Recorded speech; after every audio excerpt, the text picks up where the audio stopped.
Hi, it's Pipple Pusher, and I just wanted to say I know it's been 4 months since I've posted anything, and honestly, it's been a busy summer. But we're back on it now with this new stable build. I wanted something easy to sort of get back into the flow of things, so I decided to build just a simple Tudor-style stable that had a bit of a fire. I was making this build up, so I started with some preliminary sketches of kind of what I wanted, and then cut the wall shapes out of ready board foam to approximately the right dimensions before pinning them in place together with push pins to make final adjustments and shave them down so that I'd get a clean fit. I then took them back apart and drew on the things that I wanted to add or change that'd be easiest to do before I assembled it properly.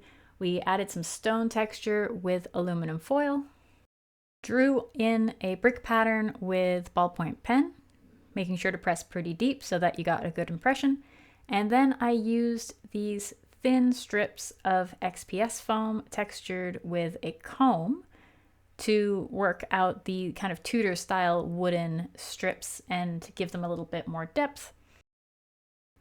And then it was time to assemble the build. I added some XPS foam beams to the corners just to give it a bit more shape.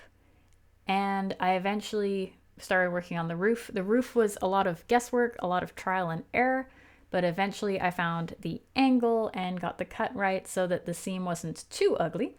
I also added a little bit of trim on more of these wood planks in the Tudor style so that it would cover the seam when I put it down, because I wanted the roof to be removable, but I didn't want it to look too removable. I added the second wing, again, a lot of trial and error, and did a little bit of extra decorating, both with ballpoint pen on the walls and also adding a ridge of tiles along the rooftop to hide the main seam. Then all that was left was to paint it over with black Mod Podge and then add the final colors. To make it look a little bit dirty, a little bit like it had been in a fire, there was some soot, I ground up some pastels, some black pastels, and used a paintbrush to apply black dust and kind of gave it a bit more of a grimy feeling, which I was quite pleased with.